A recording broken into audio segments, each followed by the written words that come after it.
Hello there once again YouTube, it's Track Junkie here, and today's motovlog will be a review of my 2017 ZX6R. Sat in front of us.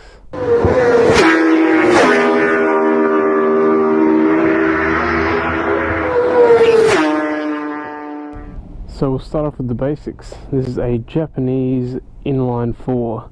The bike is pretty well stock. We have a M4 slip-on exhaust, the most common of slip-ons for the ZX6Rs, and some tank pads here. Minus those two parts, this bike is exactly as it was from factory. My first note is this bike is a very good looking bike. This is the, I believe, 2013 to 2018 shape. They had a bit of a different nose, sort of came in a bit like that on the 2012 and previous model, and then they've kind of gone back to that sort of shape with the 2019. But this shape here is probably, in my personal opinion, the best shape of them all, and it's just a beautiful looking bike. It really is. It doesn't get too much more better looking than that. Alright, so we've got a few controls. So if you can see here, this is traction control.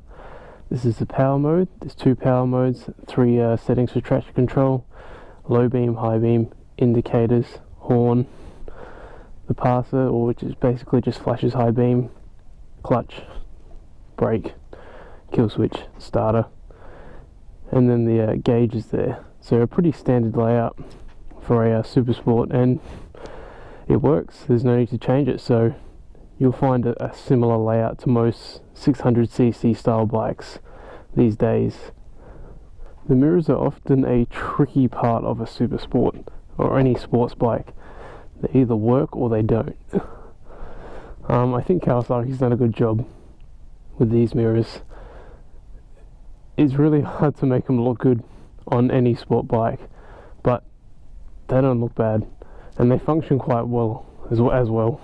They give you a lot of vision behind what is going on, which is what you want other than looking good. It's always nice to be able to check up, especially being a vulnerable road user, to be able to see or be aware of what's going on around you.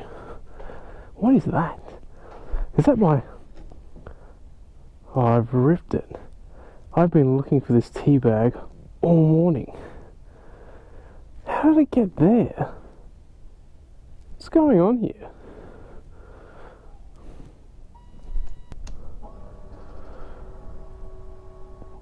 Shall we give it a start? Hear the M4 exhaust? I think the neighbours want to hear it. So this obviously isn't the stock sounding exhaust. This isn't what your exhaust will sound like if you buy this bike stock. But it's a relatively cheap and common replacement to the stock exhaust. So we'll give them a bit of a rev.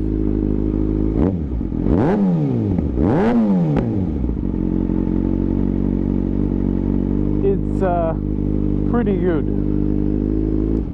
As the saying goes, the best way to review a bike is to ride a bike. Oh, there's my neighbour across the street looking as good as ever. Hey mate, how are you?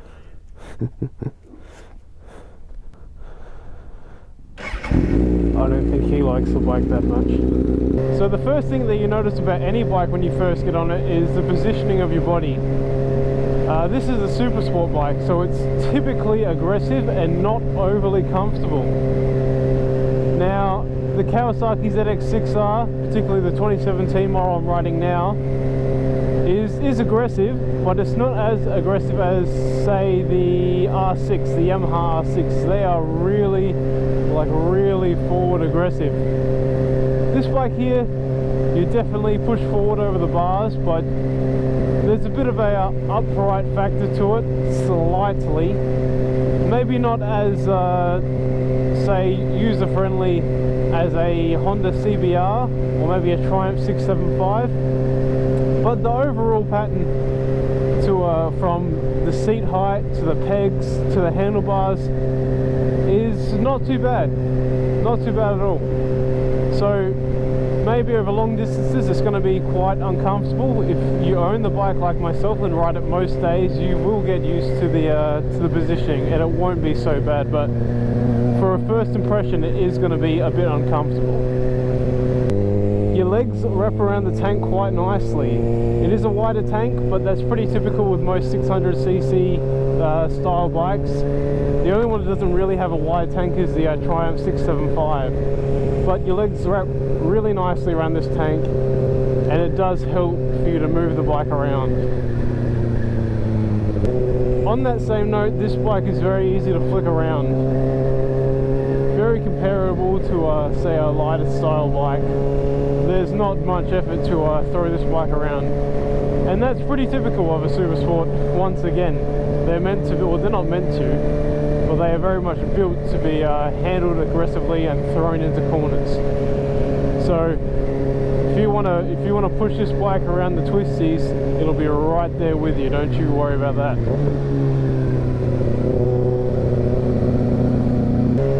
Moving on to the next category, power. The 2017 Kawasaki ZX6R is no short of power. The extra 37cc's really do help give it a kick. It pulls really well in mid and high rev range. It's typically, as a super sport bike, it is a little bit slower on the low rev range, but a lot of manufacturers have struggled to make their bikes pull in the mid rev range, particularly Yamaha. The R6 is an unbelievably fast super sport, but it really gets into gear only in the high rev range, whereas this will pull the mid and high. Contrary to something like the we'll say Daytona 675, the Triumph, where that pulls in the mid and maybe not so much in the higher rev ranges. But this bike does that really well. It'll pull off the start relatively well, mid range you're looking good, high range you're still looking good. So Kawasaki have really done that well with this bike. So with all that power, you're going to want a good set of brakes, right? Well, the standard Nissan brakes here are pretty good. I have them on my race bike. They're not Brembos, but they certainly do pull up a bike very well, especially down from high speeds. Trust me, I know all about it.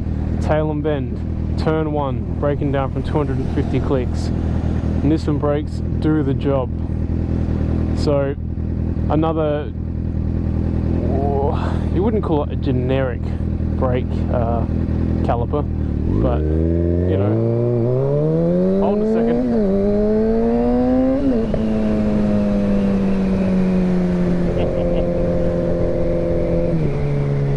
Barely touching the throttle. Barely touching the throttle. What I say about power, what I say about pull, this bike does it very well. Oh, we're speeding now. This bike does it very well. And to complement that, the Nissan brake calipers, perfect. I've got stock standard pads in there, and this bike will pull up with no issue whatsoever. So without rambling too much, that's my basic review of this bike. It looks good, it performs really well, it brakes well, delivers the power well, especially in mid and high rev range. The mirrors function well. They're a hard part to make work cosmetically and functionally on a super sport bike, but they've done that well. It sounds good when you have a slip on it. It sounds good with the stock exhaust as well, but it just sounds better with the slip on. And I know this sounds a bit biased because I own this bike, but really in the most unbiased opinion I can give, this is a top of the range super sport bike, and all I can do is recommend it. I hope if you're watching this video in the thought that, can you see us in the reflection there? In the thought that maybe you might want to buy one of these bikes, I hope this does help. Anyway, if you enjoyed my review of this 2017 Kawasaki ZX6R, please like and subscribe to my channel. Contrary, if you disagree with anything I've said about this bike, or you feel I've missed a major part out with this review, please feel free to comment.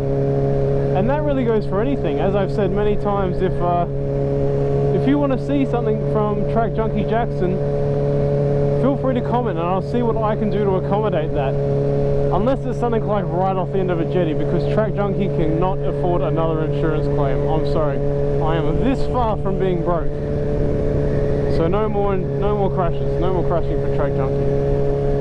I budgeted 1 crash per year, and I've already done that with my van, so no more. Someone's saying that. Track Junkie out. Yeah. Yeah. Yeah. Well, you could have the world in the palm of your hand, you still might drop it. And everybody wanna reach inside your pockets. I tell them red light, stop it. Shit, that give me more headaches than alcoholics. There was nothing in my wallet, just a lot of dreaming. I built a crib on top of the promised land, we'll call it even. I bring more flavor than all the seasons. Winter, spring, summer, fall, the grass is always greener till I cut it all.